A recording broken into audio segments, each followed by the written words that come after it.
Nancy Cook. I am from the University of Minnesota Law School, and I'm here today to talk to you about community lawyering. So a couple of things that I wanted to say at the beginning about this. I mean, the first thing is first of all, I want to say thank you for inviting me to join you in this enterprise. And the second thing I want to say, though, is that it feels a little bit weird to be talking about community lawyering when we are separated by distance, by space, and by time. But even more importantly, I think it's a little weird because we are separated in some ways by culture. So I am presenting this without having actually experienced what it's like to be in Colombia or to know what the communities are like that you are working with. So in a way, I'm operating out of ignorance, and so I want to make clear that that's my perspective. I'm talking to you from the perspective of my experiences here in the United States with the communities and the clinical communities that I work with here. So I'm looking forward to having a greater conversation about this and learning from you and sharing things and actually creating more of a community between us. So I'm going to start with this idea of what is community lawyering. So we need to talk about what it is, how we define community lawyering. And I'm going to use a definition that I've outlined with some colleagues in an article. And the particular definition that I use is that community lawyering is an approach to the practice of law and to clinical legal education. It centers on building and sustaining relationships with clients and others over time, in context, as part of and in conjunction with communities. So it is an idea that incorporates respect for clients. We're looking to empower people. We're talking about assisting people in not just the particular emergencies or crises of their lives, but in the larger political and economic and social context, even the family context, the various things that make up their lives. In other words, we might be working with people in an emergency situation or in a crisis situation on an individual representation problem, but in community lawyering, we think about this as just a part of a larger context. People have family lives, they have personal lives, they have a place in many communities, and we know that that is part of how we have to approach their problems, the issues that we're dealing with. So that's an important aspect of it. So I'm going to offer you a couple of different essential elements to the concept of community lawyering as I think about it, and we'll go over each of these in a little bit more depth. The first one is that community lawyering is premised on the idea that the practice of law and the notion of community problem solving are not separate things, that they overlap to a pretty great extent. And that law teaching also comes into that mix, that all of those things come together in a lot of ways. So so we're not doing our legal problem solving over here and our community problem solving over here. We're pulling those things together with students and teachers in the mix. The second element is that we are thinking about problems with, as I've sort of indicated, a broader perspective on what the problems are. So we aren't just looking at it as this is a problem of a divorce, or this is a problem of a crime, or this is a problem of an eviction. We're looking at the perspectives from a broader lens, but using not the lawyer's lens, but thinking about these from the perspective of how the community sees social justice and what's important to the community.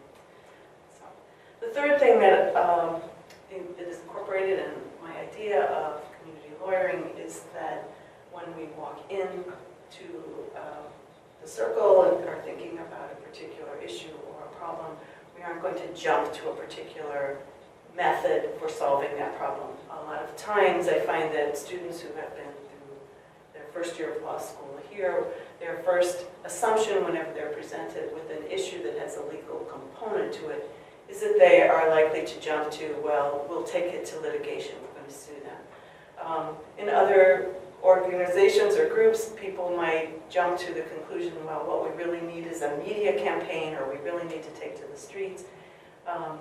But in the community lawyering notion that I'm proposing, we would not jump to any one particular conclusion. We would put all of the possible options for thinking about strategies on the table, and as a group, start thinking about different ways in which we can reach a desired outcome. So,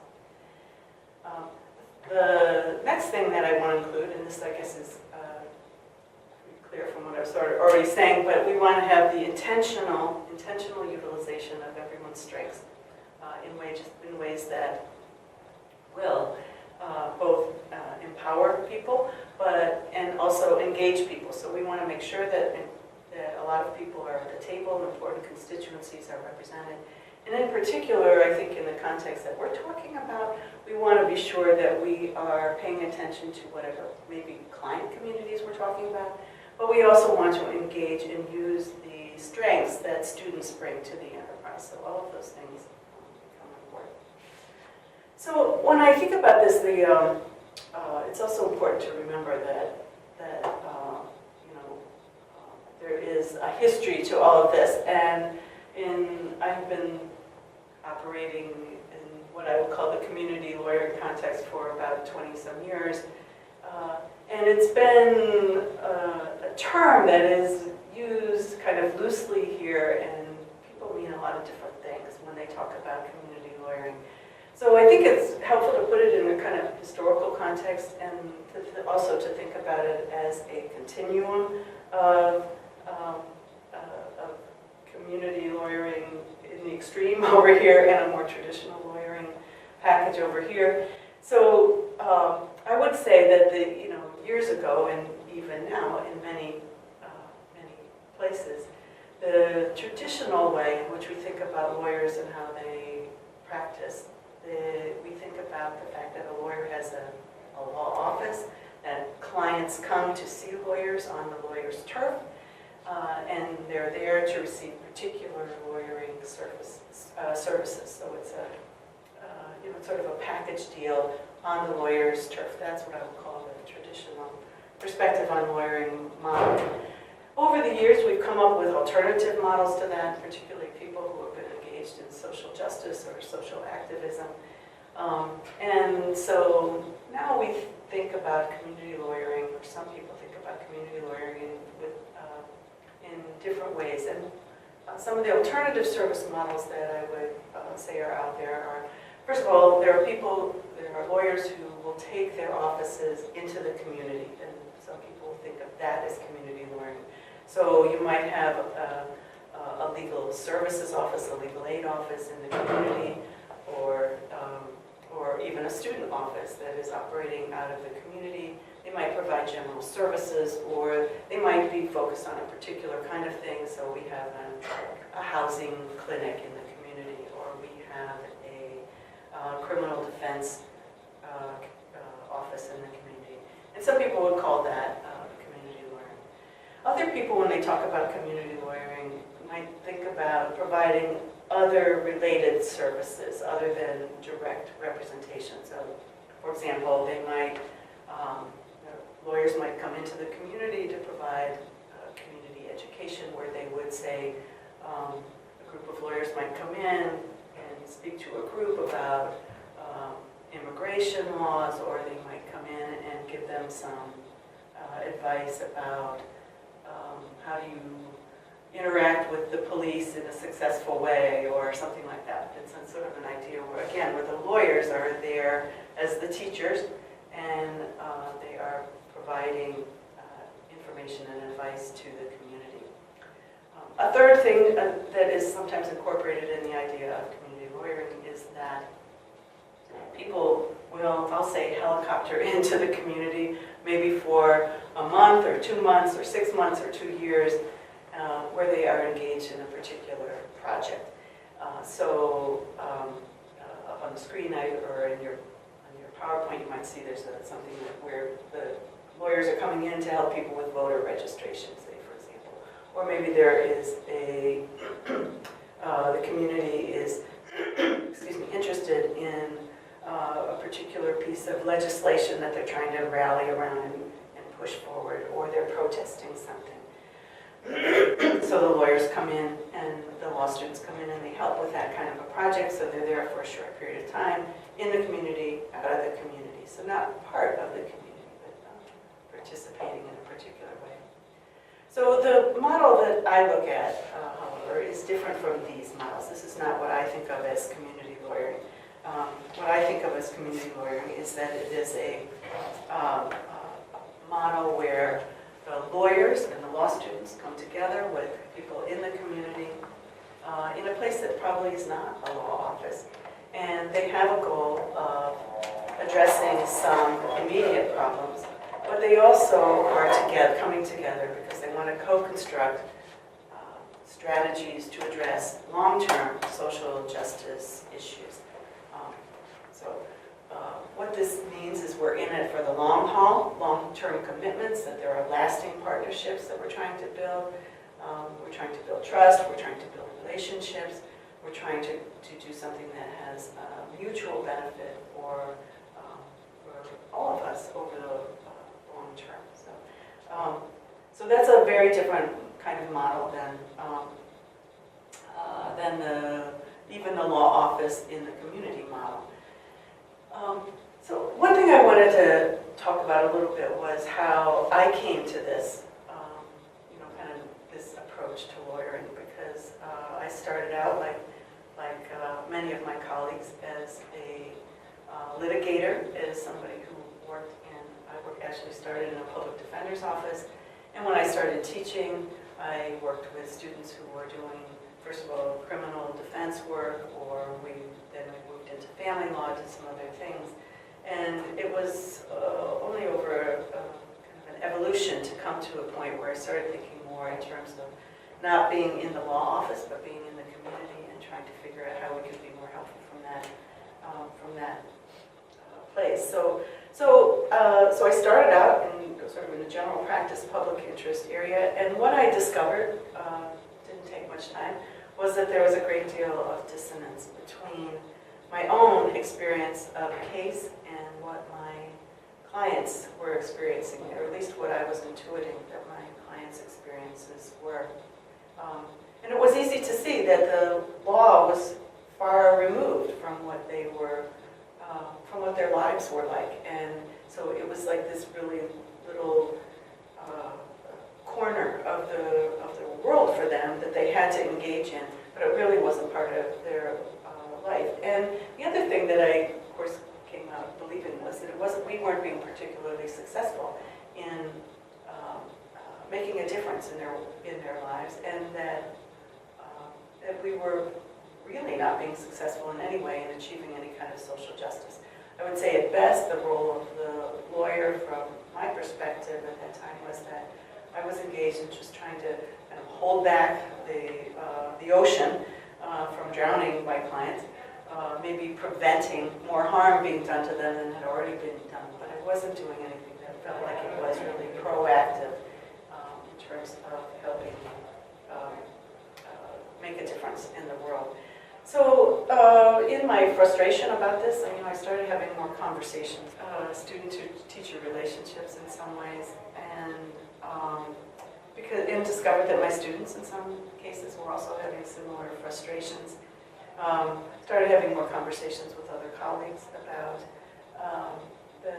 about the way in which we were approaching law and whether we were actually having any kind of an impact in people's lives.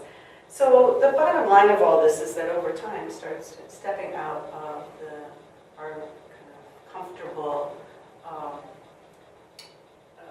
spaces and started thinking about the law and the practice of law in different ways. And so we started having conversations with more people outside of the legal system. We were spending time in places away from the courts, away from the law school, away from the so-called halls of justice, And I was encouraging law students to become more engaged in other ways with the people who were their client communities or their constituencies. So they were, students were doing, say, volunteer hours at a homeless shelter, or they were spending their lunch hours at an institution for people with mental disabilities, or they were participating in community events, or they were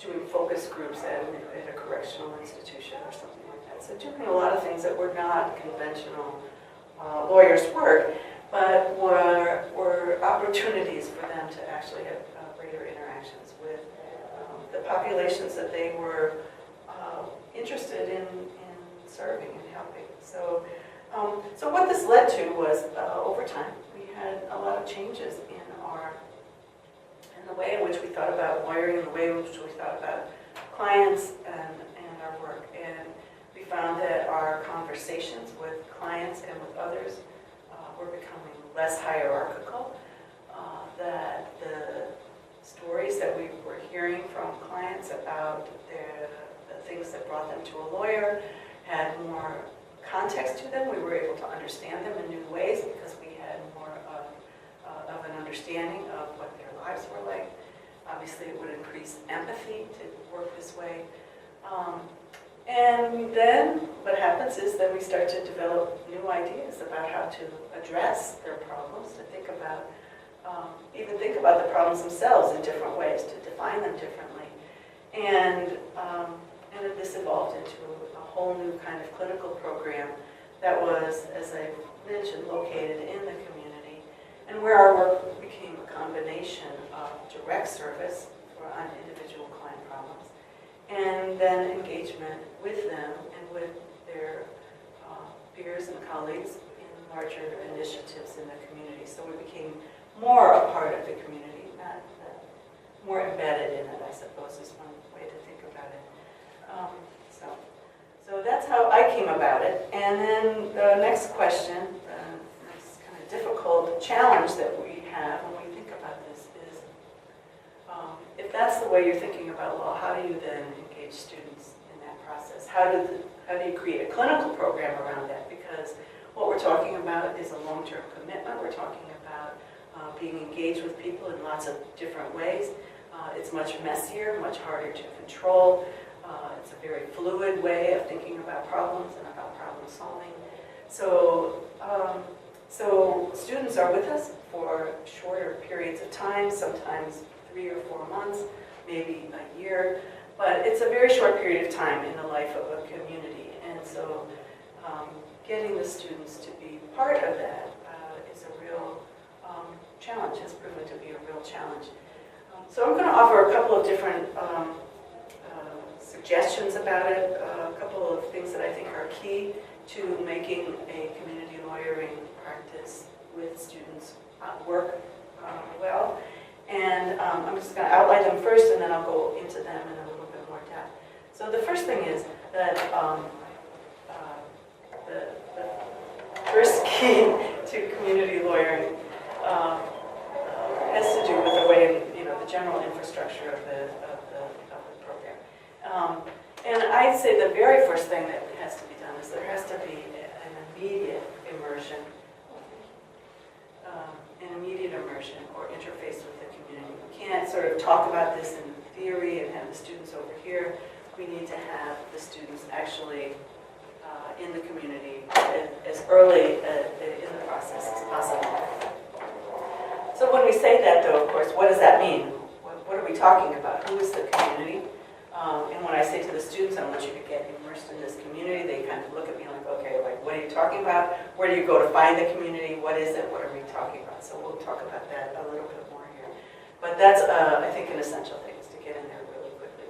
The second thing that is, I think, really important to having the students involved in this is that they have to own it. They have to own their own learning. So student self-directed learning is the second principle of this. And when I'm talking about this, what I'm thinking about is that there has to be, we're always struggling with the balance between, as clinical teachers, we're always struggling with the balance between providing service to our clients and providing education to our students, and those things sometimes can clash. And in the community context, it's a particularly difficult thing to balance the pedagogical needs of the students, the learning needs of the students with what the community's needs are that are often have been existing for a very long time, are deeply embedded, have a lot of complexity to them. So balancing those things is difficult, and it involves creating trust, and there are always trust issues between a university and a community. The community needs to see that there's commitment. They need to know that there's some consistency in the way in which the lawyers and law students are looking at this, that we aren't just coming in and doing research on the community, which is, I think, often a big concern of the community, because there's, at least here, there's certainly a history of universities using communities for those purposes and not really giving back. And there's also the problem with students that they are, they change. So I have one group of students for a semester and a different group the next semester, or a different group the next year, and there are transitional times where students are in exams or they are on leave. And so there has to be a way in which you think about the transitions in those things. So so we want students to have ownership, but we also need to balance that with what the needs of the community are. So that's a second piece of it. But I put at the top of the list here that there has to be student engagement in their own learning. But you can see that related to this is the notion that there has to be a collaborative effort here. And what I think about in this respect, that I'll talk about a little bit more, is that when we're coming together here, we're coming together from two very different cultures, a legal culture and a life culture, and there has to be a way in which we come together and are able to work, not just side by side, but that we're actually able to work together to collaborate on finding solutions to the different issues that we're addressing. So that's the third thing. All right, so I'm going to go next to this, I'm going to come back, I'm going to go through these in a little bit more detail, and the first thing that I want to go back to is this idea of getting people immersed in community, and a threshold issue is how do we define the community. And so, kind of basically, we can think about communities as, we might think about them as defined by class, we might think of them as defined by a particular identity or ideology. We also might think about, another way to think about community is to be thinking about what are our histories, what are our shared traditions, what are our shared languages. We can think about communities geographically, that they occupy this particular square of the city, or they occupy this particular town. And so those are a couple of ways of thinking about the community. We can also think about community as something that is defined by experience, and I think often our clinical programs here will define the community, the client community in that way. So the experiential overlap might be, this is a group of people who have been in prison, or the experiential overlap of our community might be that this is a group of people who have suffered domestic violence or whatever. So we've got that kind of an experiential overlap. Sometimes in community building or in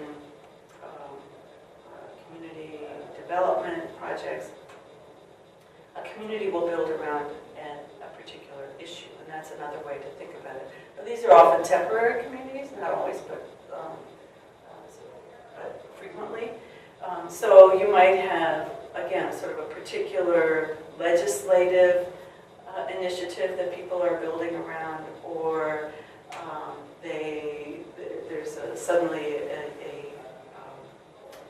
a natural disaster that needs to be attended to, and people are organizing around how to help people to survive in that crisis.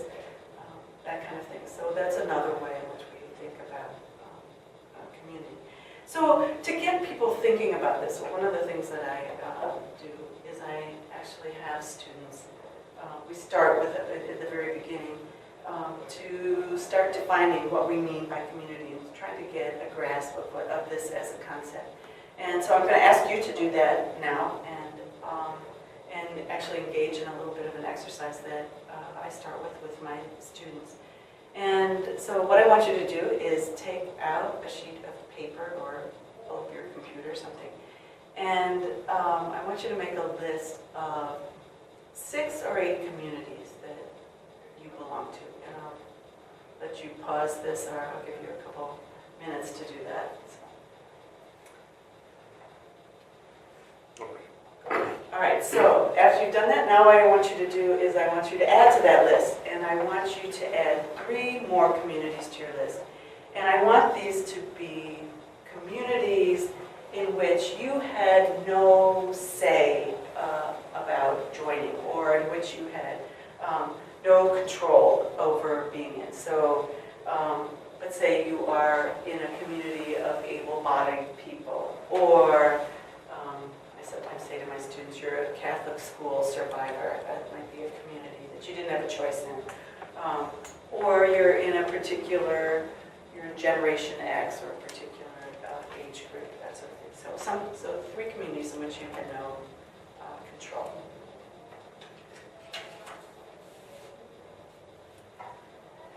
All right, now the next thing I want you to do is I want you to add 2 more to those. And these 2 communities that you add, I want to be communities that you did intentionally choose to belong to.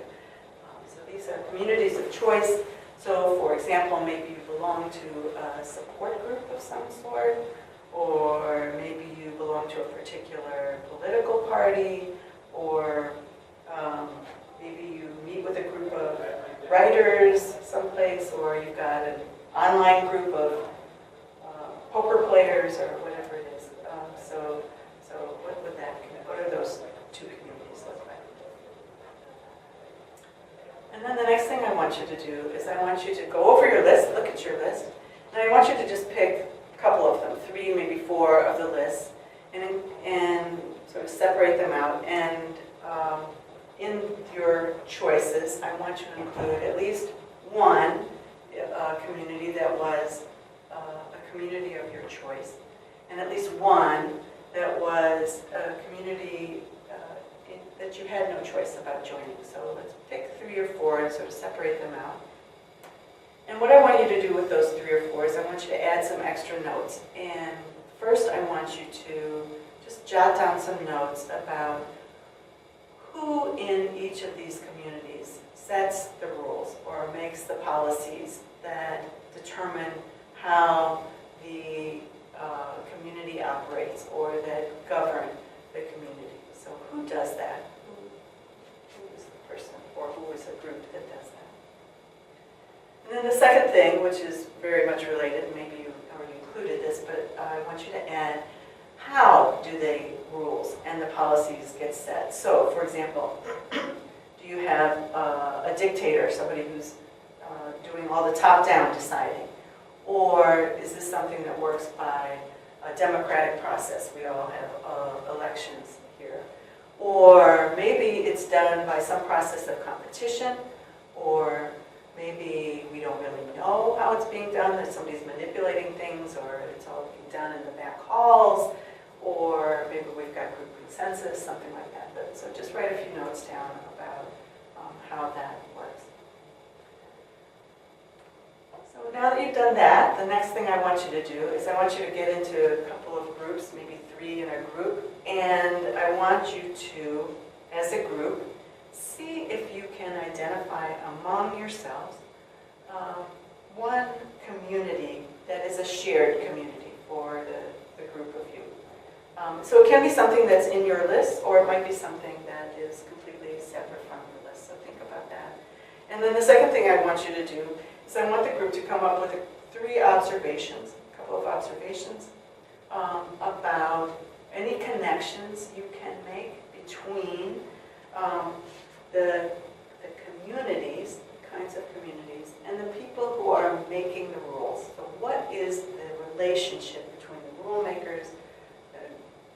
we're governing, how things operate, and the actual communities. So, and then you can have a chance to talk about those things, or we can maybe talk about that later in our question and answer session. All right, so going back to the list of important aspects of operating a community-based clinic, I want to go back to this idea of how the students get engaged and how they get invested in the community process, and then thereby get to have some ownership of the experience. So this is, in a way, it's not thinking so much about the students, but students as entering into a community. So the first thing that I would say is that what we have to have is some kind of a presence. The students need to have some kind of a presence. And I made some allusions to the ways in which I did that early on, where I would have students just be there in whatever community that they're at. So just participating in whatever events are happening in the community and finding a way to connect, to relate to people in ways that have nothing to do with the power relationship of lawyer and client, but just getting them in there. All right, so how do you do that? So my students say, well, I'm going to hang out at, at the bus station, or am I supposed to go to a bar and hang out, or just walk up and talk to people? That's a pretty hard thing to do. I wouldn't mind it if students did that, but it's not an easy way to get students invested in a community. So what I have learned over time is that it's really helpful to have what I call a hospitality space. That is a comfort zone that exists in the community, that is already part of the community, a hub maybe for the community, where outsiders like us, like students and lawyers, are can feel welcomed. So this requires work on the part of the people who are organizing, obviously, the people who are running the clinic. So I look for places that would welcome the students and to give them an opportunity to go into a place and to actually connect with the people who are already connected to the community, so that they have a way of being introduced to the community and feel like that they're invited there, that they're wanted as a participant in the community. And it also helps in that context to have people who we would call here navigators or guides. Some organizations already have community liaisons or something like that, but somebody who is there who will take some responsibility for helping students and faculty understand a little bit more about who the community is. So having contacts, people to connect with that are, again, have some longer term commitment to the enterprise of working with students and the law school. So let's see.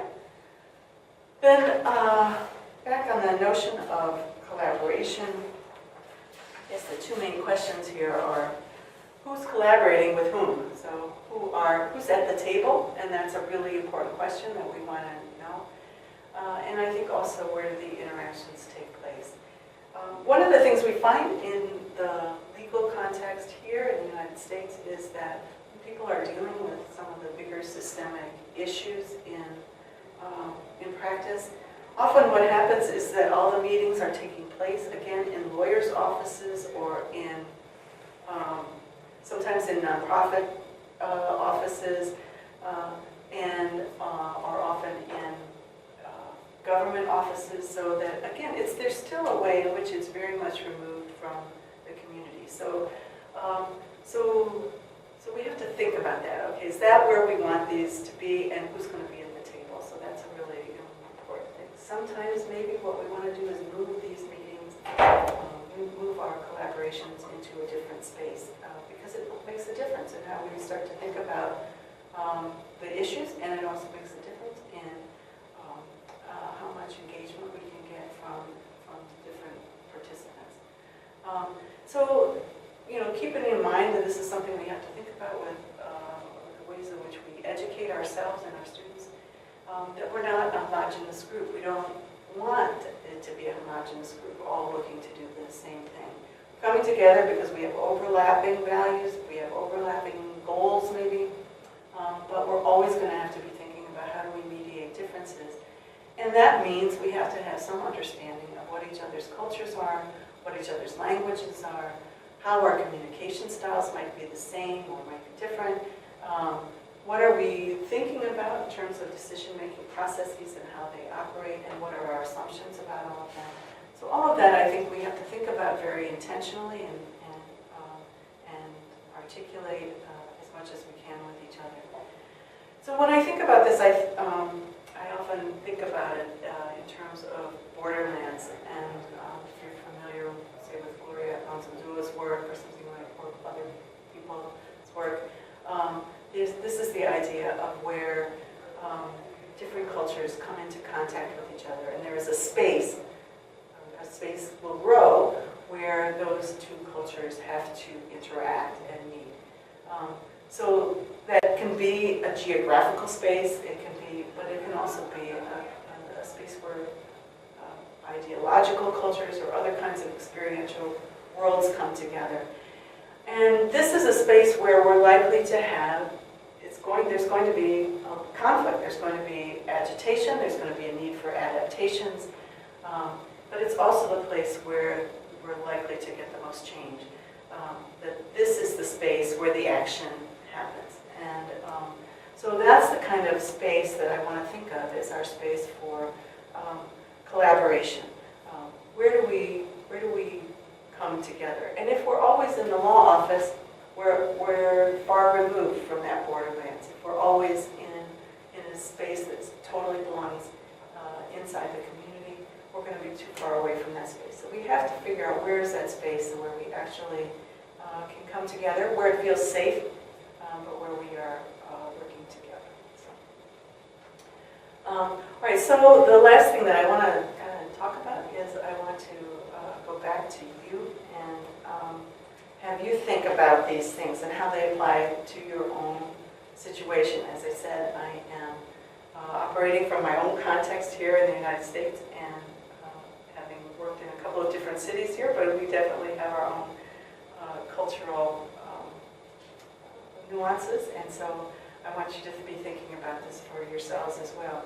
So again, I just want you to take a couple minutes to just think about these things and maybe do what I would call a free write. I'm just going to give you a question, and I just want you to write down whatever comes into your head about this, and again, you can take time afterwards to talk among yourselves, and I hope we will also have an opportunity to engage in a dialogue about this. So my first question for you is, where are there opportunities for community collaboration in the work that you do? Where do people come together, and what are the things that you want to be working on?